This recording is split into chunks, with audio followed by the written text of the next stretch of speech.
주께 감사드리네.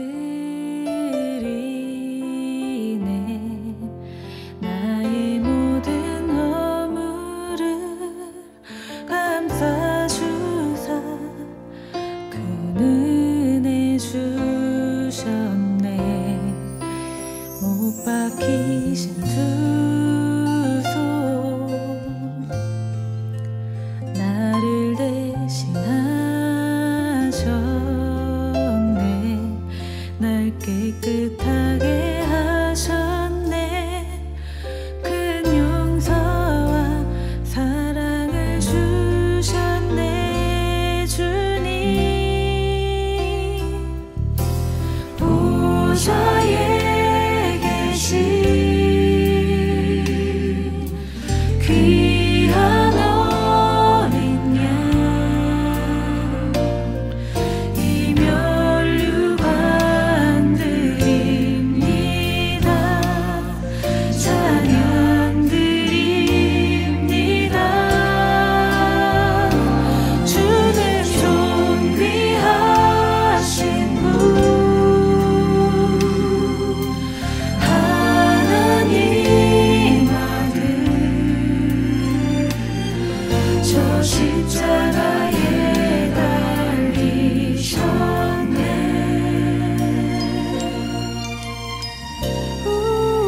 귀한 어린 양,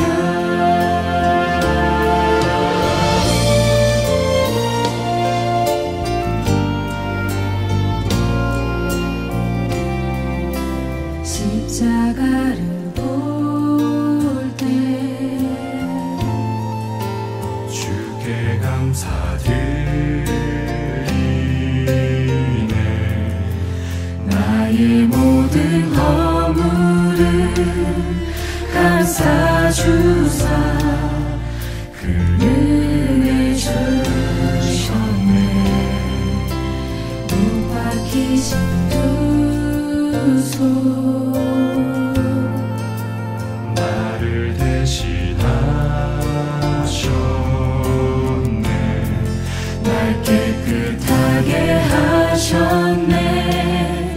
큰 용서와 사랑을 주셨네. 주님 보좌에 계신 귀한 어린 양, 이 면류관 드립니다. 찬양 드립니다.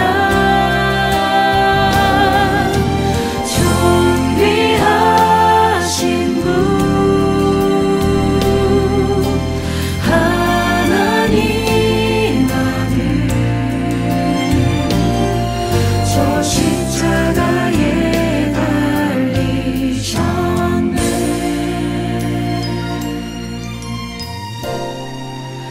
보좌에 계신 보좌에 계신 귀한 어린 양, 이 면류관 드립니다. 찬양 드립니다. 존귀하신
성도 여러분들 안녕하십니까? 행복한 안식을 시작하는 시간이 되었습니다. 이제 함께 찬미를 부르시면서 이 예배를 열겠습니다. 처음에 부르실 찬미는 130장 찬미입니다. 저 먼 언덕 위에. 혼성중창 찬양팀의 찬양 인도로 함께 부르시겠습니다.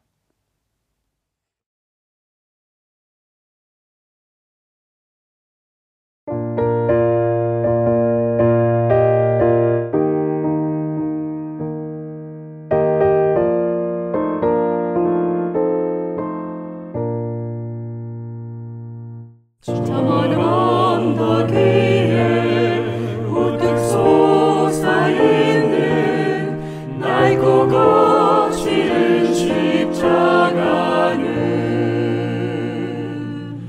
우리 구주 예수 죄인 구하시려 고난 당하신 표적일세. 낡고 거칠은 십자가를 내가 극진히 사랑하니 나의 최후의 승리의 날 면류관을 받으리로다. 세상 멸시받은 주의 십자가가 나의 마음을 끄는 것은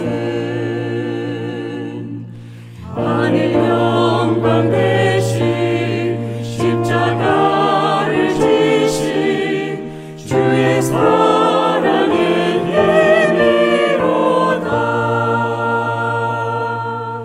낡고 거칠은 십자가를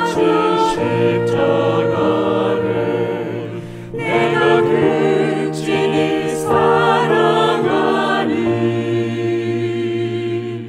나의 최후의 승리의 날 면류관을 받으리로다. 붉은 피로 물든 거친 십자가가 나의 눈앞에 존귀함은 나의 죄를 씻어 성별하시려고 주가 보혈을 흘리밀세.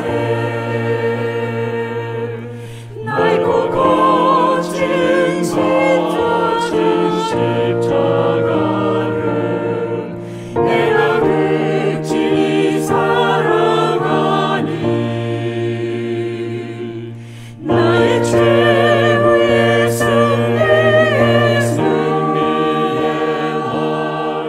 날 면류관을 받으리로다.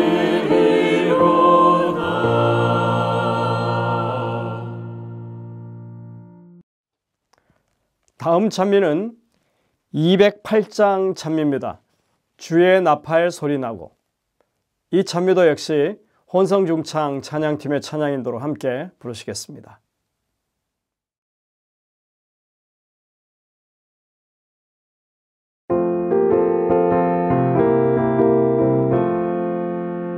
주의 나팔 소리나고 세상 끝이 이르면 영광스러운 아침동이 트겠네. 구원받은 성도들을 사방에서 모으고 호명할 때 나도 참여하겠네. 성도 호명하실 때 성도 호명하실 때 성도 호명하실 때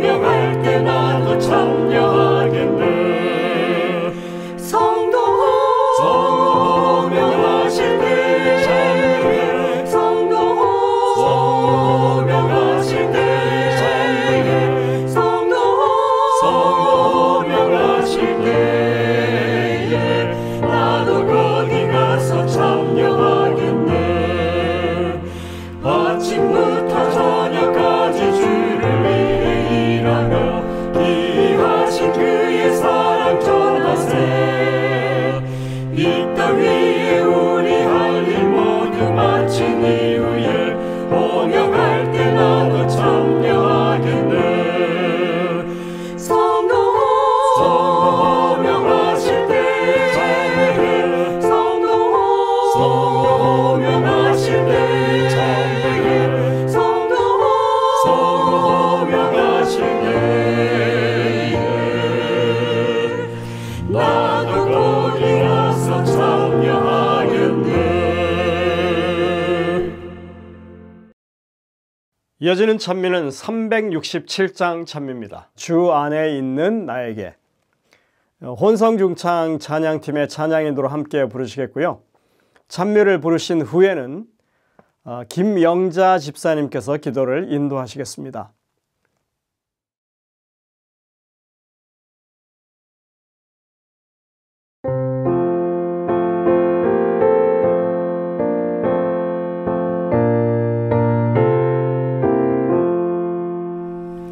주 안에 있는 나에게 단 근심이 있으랴. 십자가 밑에 나아가 내 짐을 풀었네. 주님을 찬송하면서 할렐루야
세상의 창조주 되시고 인류의 아버지 되시는 하느님, 생명의 축복과 주의 자녀가 되는 기쁨을 주셨음을 감사드립니다. 전능하신 하나님, 우리에게 자비를 베푸사 우리의 모든 죄를 사하여 주시고 우리를 모든 악에서 건져주시며 오직 선으로만 우리를 보호하여 주시옵소서. 내일은 남가주 합배 소속 교회의 청년들이 우리 교회에 모여 안식일 합동 예배를 드립니다. 순서가 은혜가 넘치고 축복 속에 진행되도록 함께하여 주시옵소서. 선하신 당신의 손길에 마음이나 육체나 재물로 인하여 여러 모양으로 어려움에 있는 성도님들을 당신의 자비로우신 은혜로 그들을 기억하시고 그들의 마음을 위로해 주시고 격려해 주시며 용기를 잃지 않게 북돋아 주시옵소서. 목사님께서 귀한 말씀을 증거하실 때에 성령이 함께 하시어 우리의 마음을 열어 듣게 하시고 생명의 길로만 따라가게 하옵소서. 죽으셨다가 다시 부활하시고 항상 우리를 굽어 살피시는 살아계신 예수 그리스도의 이름으로 간절히 기도합니다. 아멘.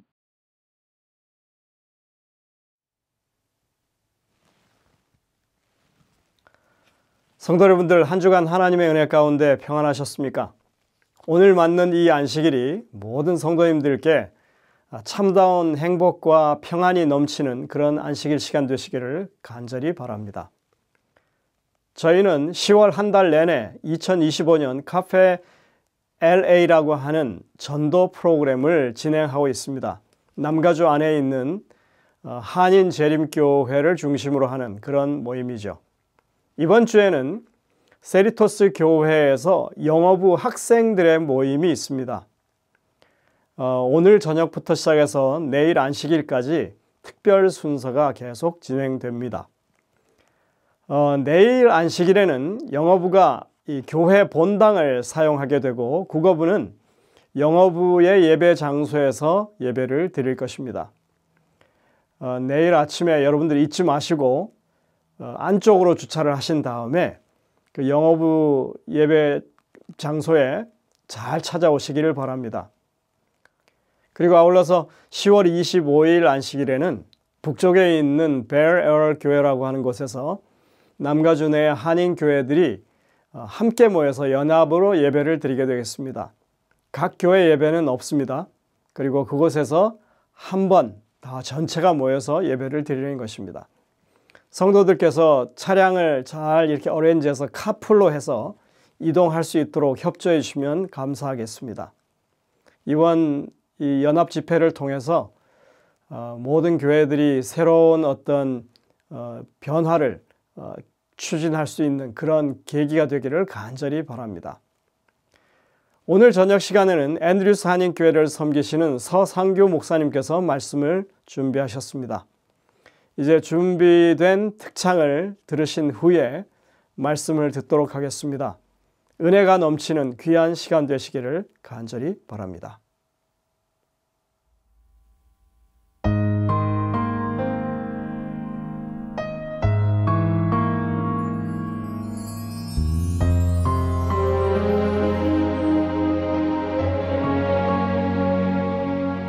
My physicians tried in vain for 12 long years of pain. It's proof that there is nothing they can do. But I just heard somebody say there's a healer on the way. Somehow I have to press my way through. Gotta get to Jesus. Jesus, I know that He's the answer to my needs. Bring Him all my problems, only He can solve them. Mend the broken pieces, gotta get to Jesus.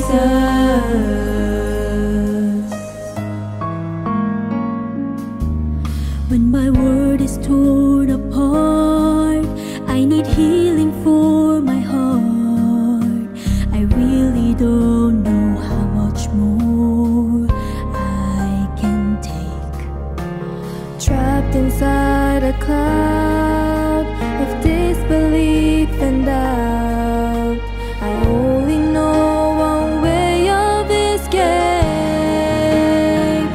Gotta get to Jesus. To Jesus,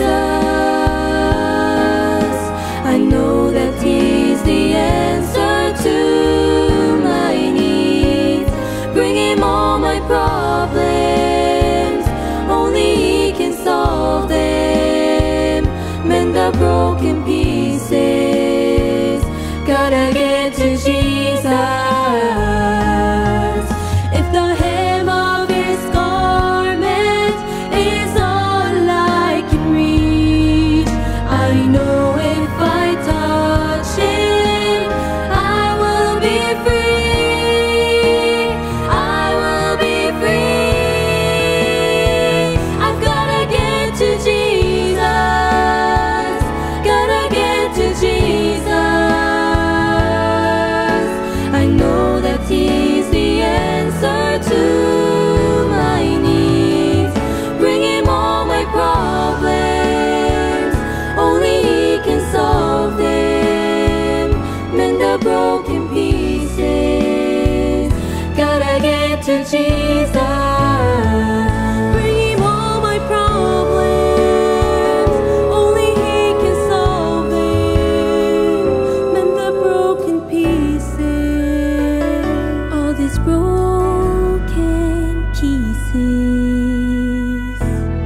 get to Jesus.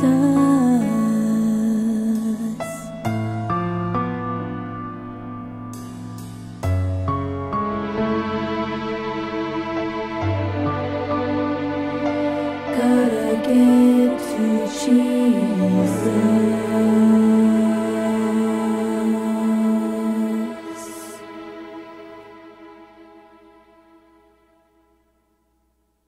성도 여러분 안녕하세요. 앤드루스 한인교회를 섬기고 있는 서상규입니다. 오늘도 이 안식일 저녁 말씀의 시간에 오신 여러분들을 환영합니다. 다산 지식경영법이라는 책이 있습니다.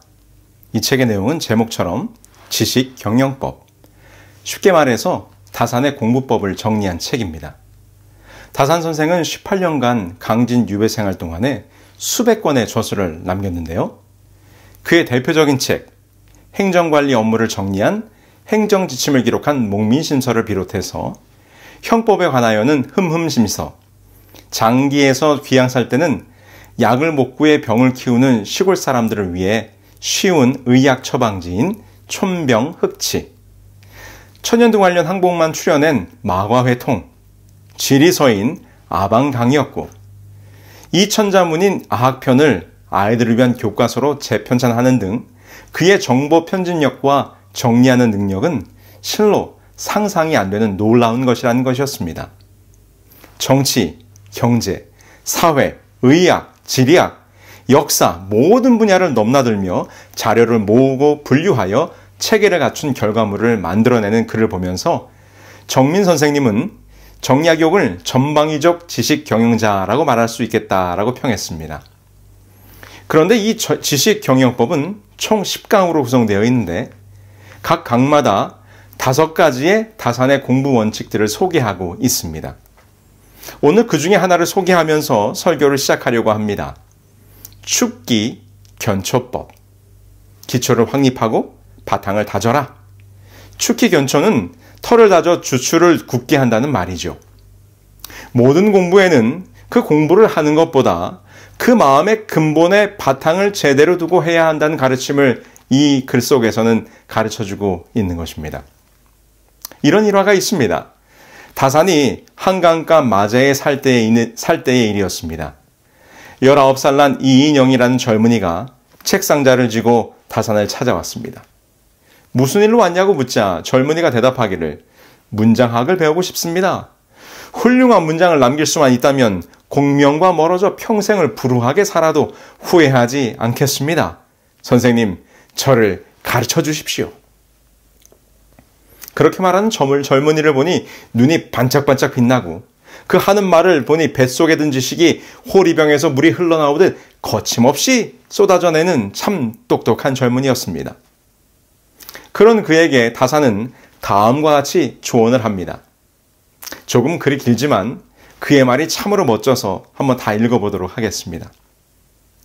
문장이란 무슨 물건일까? 학식은 안으로 쌓이고 문장은 겉으로 펴는 것일세.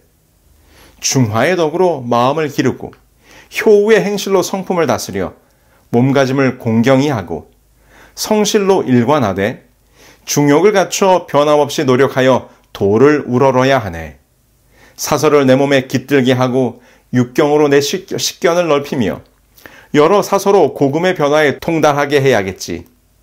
예약 정형의 도구와 전장법도의 전고가 가슴속에 빼곡하여 사물이나 일과 시비가 맞붙고 이해가 서로 드러나게 되면 내가 마음속에 자욱하게 쌓아둔 것이 큰 바다가 넘치듯 넘실거려 한바탕 세상에 내놓아 천하만세의 장관이 되게 하고 싶은 생각이 들게 되네.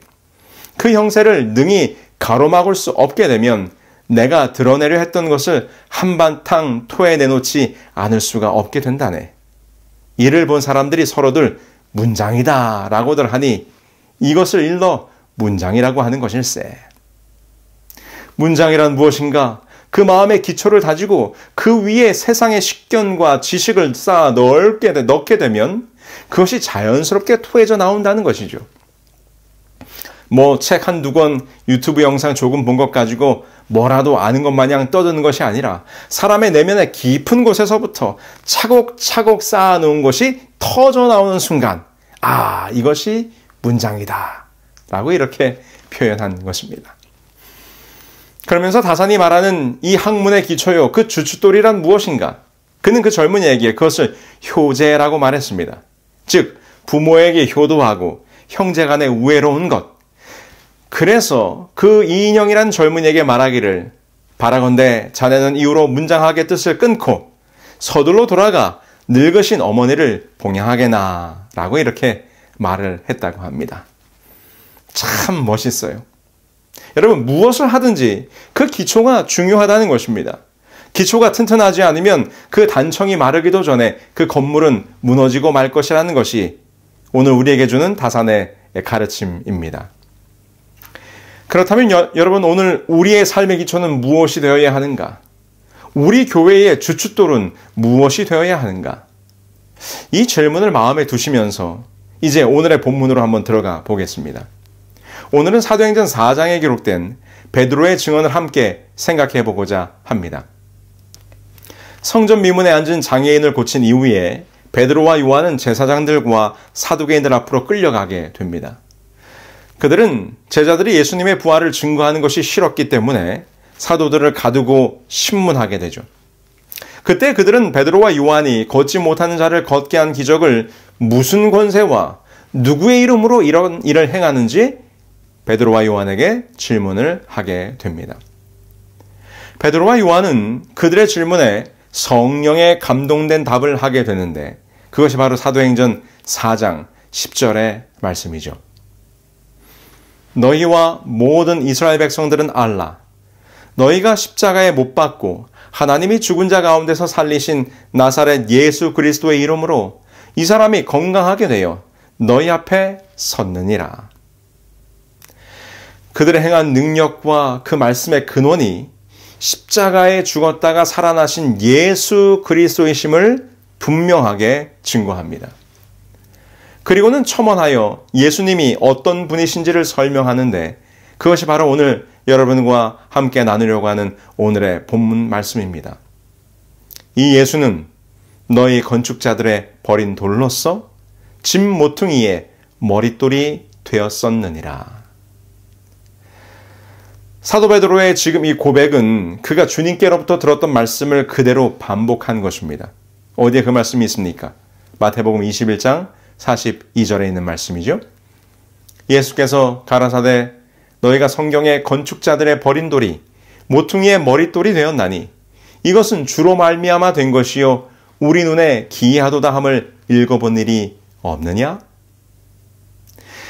이 말씀은 예수님 스스로 자신에 대하여 구약을 들어 설명하신 말씀으로 시편을 통해 자신이 모든 유대인들로부터 멸시와 천대 그리고 버림을 받지만 그러나 내가 바로 그 구약에 예언된 모퉁이의 머릿돌, 성전의 기초석이 된다는 말씀을 하셨던 것입니다. 그래서 우리는 이 모퉁이의 머릿돌이라는 표현을 시편 118편에서 찾아볼 수 있습니다. 건축자의 버린 돌이 집 모퉁이의 머릿돌이 되었나니. 시편 118편은 저자에 대한 별다른 기록은 없지만 다윗으로 알려져 있습니다. 지금 다윗은 자신의 형편을 빗대어 건축자의 버린 돌이 되었다고 노래합니다.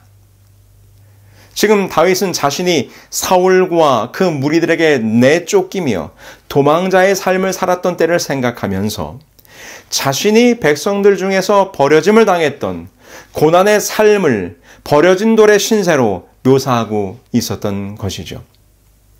주님께서는 그 다윗의 시편을 인용하며 다윗의 형편과 마찬가지로 건축자들 곧 유대 지도자들로부터 거절과 멸시를 받고 있으나 곧 모퉁이의 머릿돌이 되실 것을 이야기하고 있는 것입니다.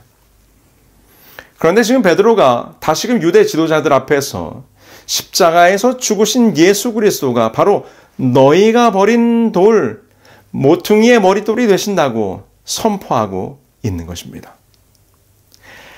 자, 이렇게 구약의 예언을 통하여 예수님께서는 너희에게는 버려진 돌이었지만 그분이야말로 이 성전의 모퉁이 돌이 되신다는 말에 이 유대 지도자들의 생각은 어떠했을까요? 여러분, 왜 유대 지도자들은 사도들이 예수 그리스도의 십자가의 복음과 부활의 도를 전하는 것을 그토록 싫어했습니까? 그것은 그들이 수세기를 거쳐 지키고 믿어왔던 그들의 신앙의 중심인 성소신앙이 위협받는다고 생각했기 때문입니다. 이것에 대해서는 사도행전 7장의 스데반의 설교와 순교의 장면을 보면 이해할 수 있습니다. 스데반 집사님이 유대 공회 앞에서 예수 그리스도가 메시아이심을 이스라엘과 성소의 역사를 통하여 증거할 때 스데반은 이렇게 고백했습니다. 다윗이 하나님 앞에서 은혜를 받아 야곱의 집을 위하여 하나님의 처소를 준비케 하여 달라 하더니 솔로몬이 그를 위하여 집을 지었느니라. 그러나 지극히 높으신 이는 손으로 지으신 곳에 계시지 아니하시나니 선지자의 말한 바 주께서 가라사대 하늘은 나의 보좌요 땅은 나의 발등상이니 너희가 나를 위하여 무슨 집을 짓겠으며 나의 안식할 처소가 어디니요. 스데반 집사님이 지금 뭐라고 말했습니까? 사도행전 7장 44절부터 보면 모세가 지은 광야의 성소 그리고 이어지는 솔로몬 성전에 대하여 이야기를 하다가 하나님은 너희들이 손으로 지은 그 성소에 계시지 아니한다라고 말하는 것입니다. 그러면서 말하기를 의인이 오셨는데 너희들이 그 의인을 죽였다고 지적하죠. 그런데 그 의인 예수님께서 이 땅에 계실 때 본인이 곧 무엇이라고 말씀하셨어요? 저 46년 동안 지은 성전이 아니라 내가 곧 성전이라. 내가 사흘 만에 일으키리라. 여러분 지금 베드로가 뭐라고 말하고 있습니까? 예수님이 성전의 모퉁이 돌이 되신다.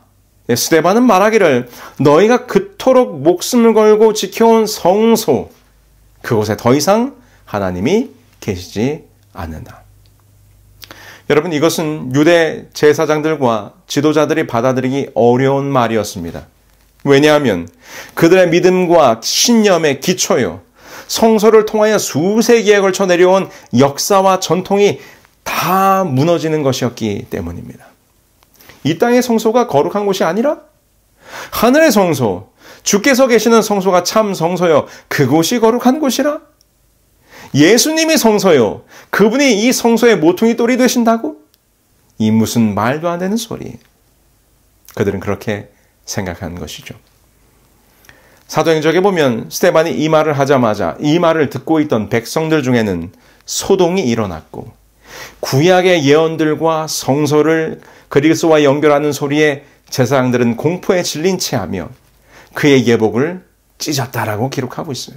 그리고 그들은 바로 그 이야기를 듣는 순간 스데반을 죽이기로 결심하게 됩니다. 왜냐하면 이것은 그들이 도저히 받아들일 수 없는 말이었기 때문입니다. 여러분 세계 3대 음식이라고 하면 흔히 프랑스, 중국, 터키를 꼽는다고 합니다. 그런데 사실 음식의 진심인 나라가 있는데 그곳은 이탈리아예요. 이탈리아라는 나라는 이 이탈리아라는 나라를 상징하는 세 가지 낱말이 있다고 합니다. 네, 아마레 이것은 사랑한다는 말이고요. 칸타레 이것은 노래한다는 뜻이고요. 만자레 이것은 먹는다라는 말입니다.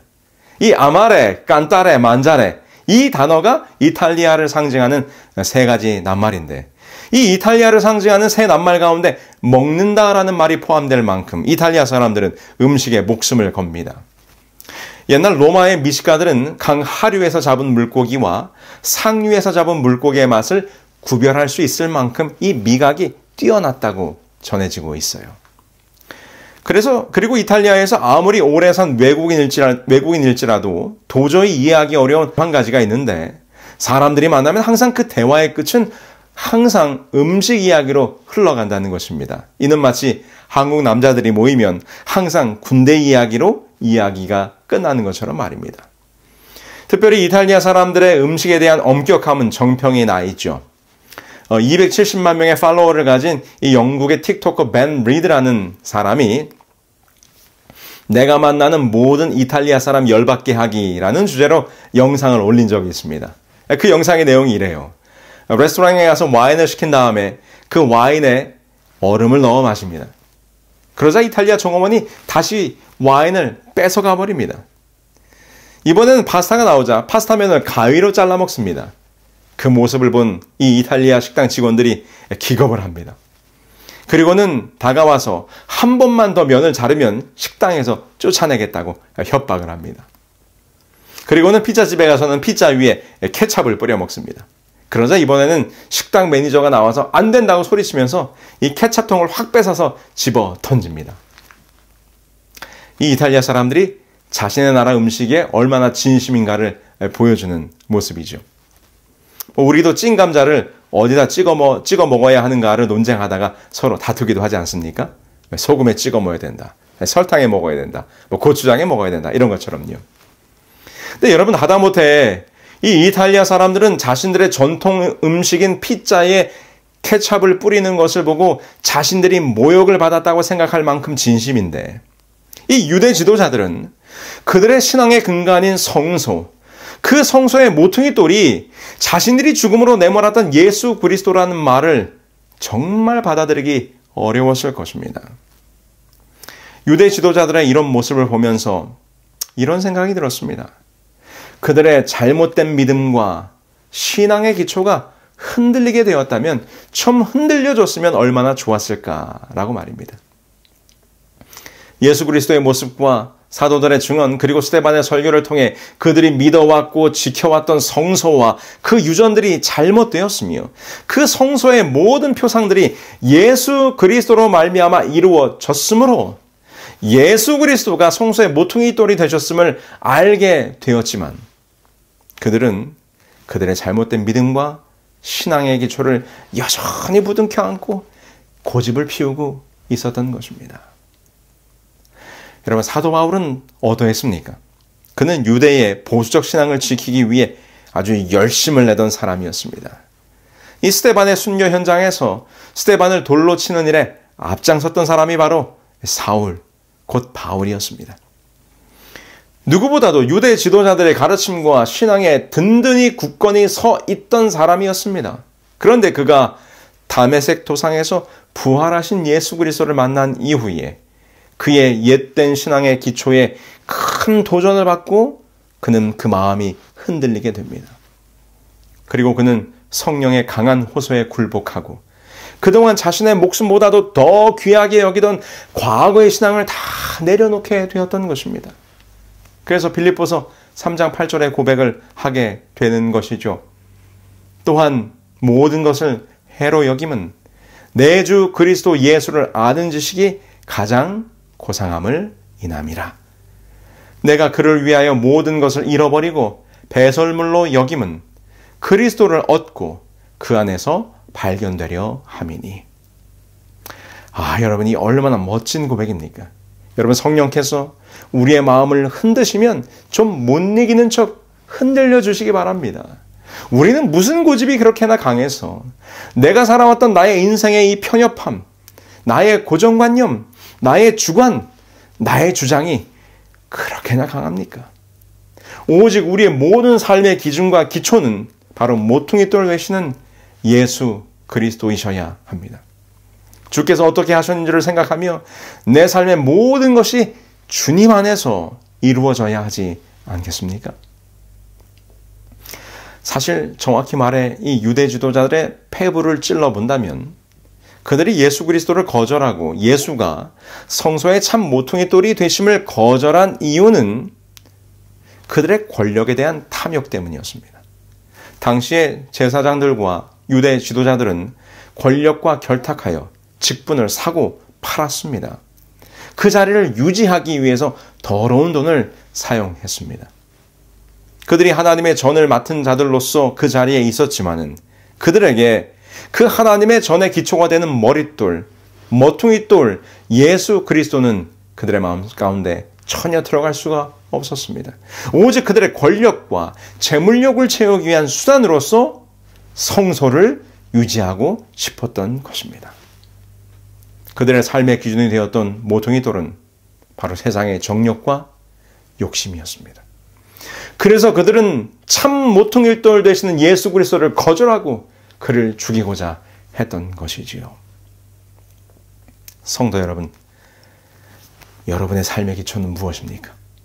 무엇이 우리의 신앙과 인생의 주춧돌입니까? 오직 그리스도, 그분만이 여러분들의 모든 삶의 기초가 되시기를 간절히 소망합니다. 여러분, 지금 예수 그리스도가 모퉁이 돌이 되신다고 담대히 증언하고 있는 사람이 누구입니까? 그는 베드로입니다. 그런데 지금 베드로가 이 고백을 할 때 그 자리에 있었던 사람들을 주목해 보세요. 사도행전 4장 6절부터 7절입니다. 대제사장 안나스와 가야바와 요한과 알렉산더와 및 대제사장의 문중이 다 참리하여 사도들을 가운데 세우고 묻되 너희가 무슨 권세와 네 이름으로 이 일을 행하였느냐. 여러분, 지금 베드로가 서 있던 그 자리, 그곳은 바로 베드로가 예수님을 3번이나 부인하고 심지어 예수님을 저주하였던 바로 그 자리, 바로 지금 똑같은 그 사람들 앞에 다시 서게 된 것입니다. 여러분, 이것이 무슨 의미입니까?